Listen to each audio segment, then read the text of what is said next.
Assalamualaikum warahmatullahi wabarakatuh. Ketemu lagi bersama kami, Wenya Family. Untuk kali ini kami akan menge-share tips keluarga bahagia ala Wenya Family. Dan kami juga akan berbagi cerita bagaimana cara kami menghabiskan weekend minggu ini bersama keluarga kami tercinta.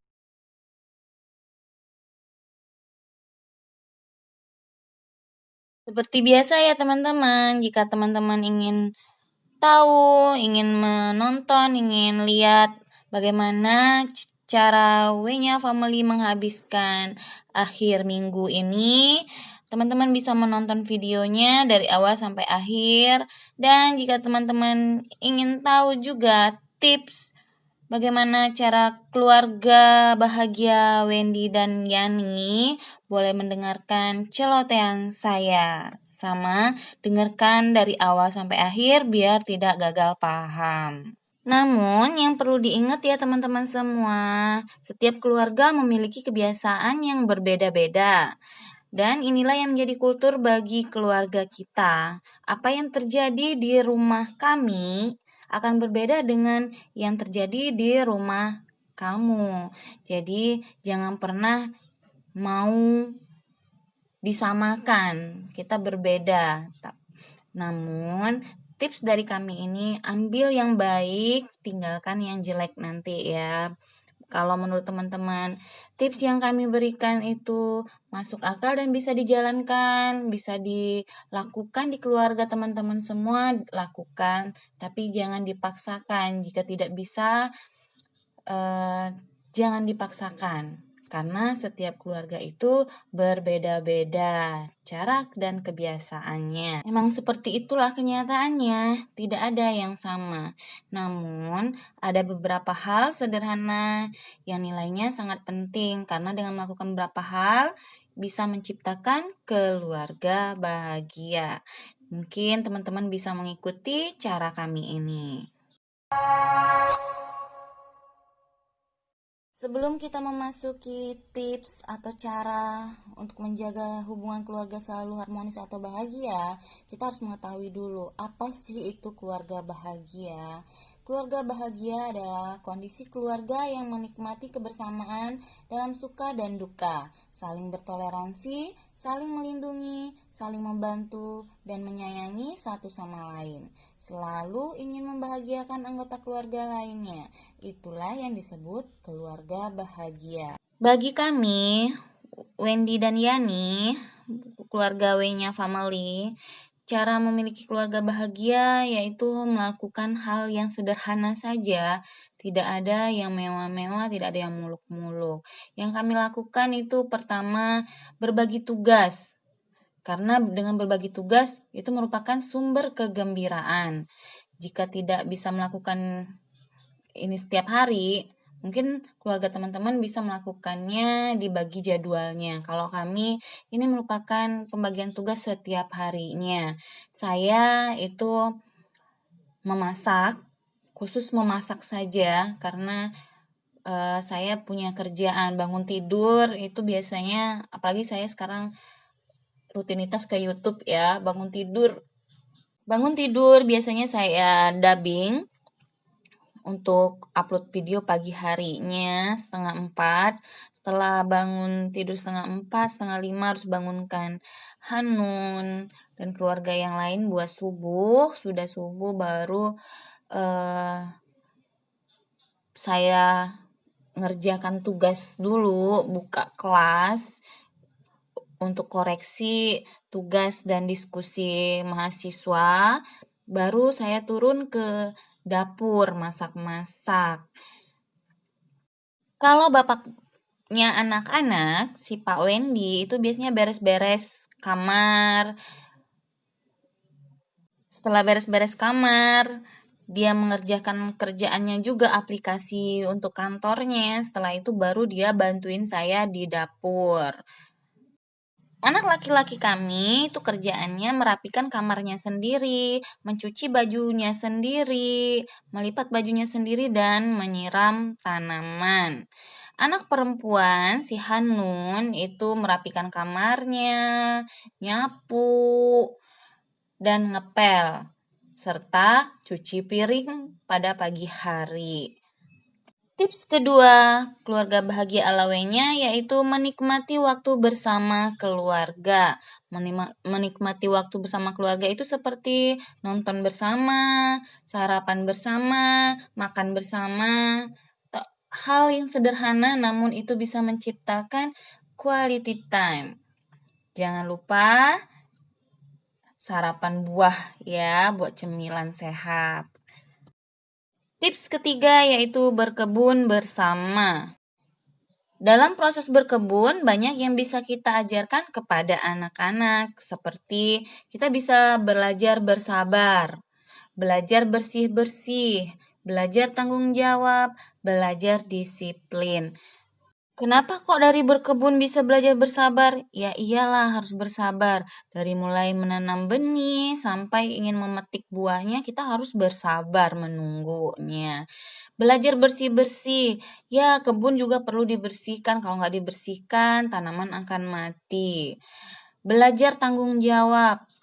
Ya, kita harus bertanggung jawab dengan apa yang kita tanam, apa yang kita rawat. Jadi harus benar-benar bertanggung jawab dengan apa yang kita lakukan. Dan belajar disiplin. Belajar disiplin kalau bertanam itu seperti kapan harus menyiram, kapan harus memupuk, kapan harus memanen, dan kapan harus membuang rumput. Jadi semuanya harus disiplin jika ingin mendapatkan hasilnya. Keempat, tidak memiliki rahasia. Satu sama lain harus saling cerita, hindari adanya rahasia. Dan alhamdulillah kami sudah melatih anak-anak untuk terbiasa jujur dengan orang tuanya.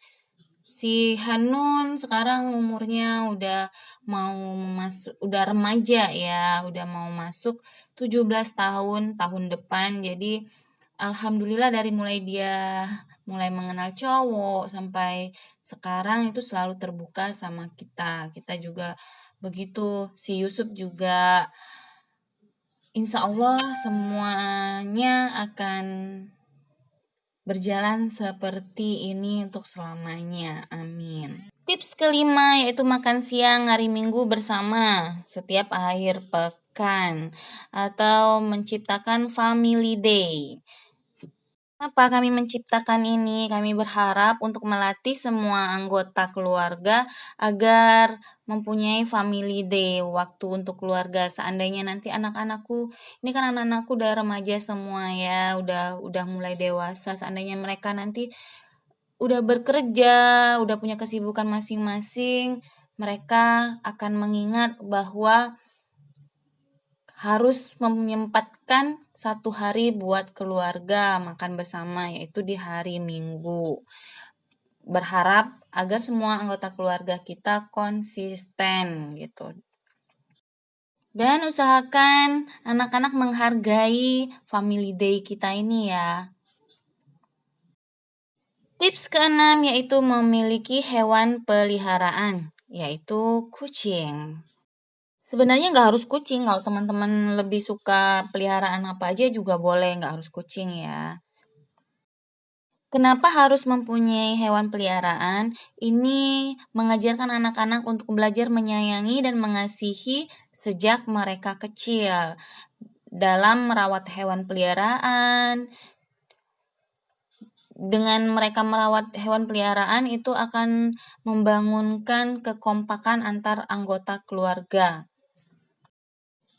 Ya, karena mau tidak mau kita harus gotong royong merawat hewan peliharaan kita. Ada yang ngasih makan, ada yang membersihkan tempat mereka buang kotoran, ada yang mandikan, ada yang memberikan vitamin. Jadi ada kerjasama yang baik antara anggota keluarga. Ketujuh, makan sarapan bersama setiap pagi. Karena ada kebiasaan sarapan pagi, mau nggak mau semua anggota keluarga itu harus punya kebiasaan bangun pagi juga demi sarapan bersama. Inilah kebiasaan yang positif dan bisa membuat kamu memiliki keluarga bahagia. Dan insya Allah nanti sampai mereka remaja, sampai mereka dewasa, mereka akan selalu terbawa kebiasaan mereka, yaitu bangun pagi dan sarapan pagi bersama. Kedelapan, makan di restoran. Nah, ini sih nggak wajib ya, cuman pada saat kita ada kelebihan rezeki, maka selipkanlah sedikit, sisihkanlah sedikit buat kita makan bersama di luar, itu di restoran, minimal sebulan sekali. Kita mengajak anak-anak makan di restoran, karena kebersamaan yang akan mereka ingat ketika mereka dewasa nanti. Saat kita melayani keluarga, ibu dan bapak juga akan semakin kompak. 9. Usahakan 1 bulan itu 2 kali keluar bersama keluarga. Misalnya refreshing gitu. Jalan-jalan ke pantai, jalan-jalan ke air terjun. Tidak harus selalu makan bersama, cuman kita jalan-jalan menghabiskan waktu bersama. Usahakan 1 bulan itu 2 kali. Ke-10, pekerjaan yang berat yang seandainya kita tidak sanggup dan semua anggota keluarga tidak ada waktu buat mengerjakannya, kita serahkan ke asisten rumah tangga atau kita minta bantu orang lain buat menyelesaikan. Seperti kami, saya itu biasanya sebulan 2 kali minta tolong sama sama Ayu yang tetangga kami yang lama itu buat membersihkan rumah dan kita juga langganan laundry karena waktu yang tidak ada serta tidak bisa mengerjakannya, jadi terpaksa kita melondri. Bukan terpaksa sebenarnya, itu demi kebahagiaan kita bersama. Jadi usahakan jangan terlalu memaksakan diri kita. Jika kita tidak sanggup, kita bisa minta bantu asisten rumah tangga atau tetangga kita yang biasa kita minta tolong dengan imbalan gaji atau laundry. Kenapa kami minta bantu membersihkan rumah? Karena kapan lagi kita kalau jika ada waktu itu buat menghabiskan waktu bersama-sama. Kalau kita sibuk dengan bersih-bersih saja. Jadi untuk menikmati quality time yang berkualitas. Tapi ingat ya teman-teman, tidak laundry, tidak menyuruh orang buat membersihkan rumah juga, itu bukan berarti keluarga kita tidak bisa bahagia. Bisa juga dengan kita berbagi tugas lagi kan, misalnya kayak cuci baju siapa yang disuruh, bersih-bersih rumah juga siapa yang disuruh. Cuman karena kami kan memang udah ada pembagiannya, si Hanun bersih-bersih rumah dan nyuci pakaian dalam, tapi kalau untuk cuci semua pakaian kantor, setrika, dia kan pelajar, terlalu capek dan saya tidak punya waktu, saya pergi pagi pulang sore, jadi waktunya adanya subuh-subuh sama malam, makanya kita pilih buat laundry. Itulah teman-teman 10 cara memiliki keluarga bahagia ala Wenyel Family. Menjaga hubungan keluarga memang susah gampang. Setidaknya cara ini bisa menjadi panduan untuk teman-teman semua. Oke teman-teman semua, terima kasih sudah menonton video kami dari awal sampai akhir dan mendengarkan celotehan saya dari awal sampai akhir. Jangan lupa jika bermanfaat buat kalian-kalian semua, tolong di subscribe, like, komen, dan share. Assalamualaikum warahmatullahi wabarakatuh. Sampai jumpa di video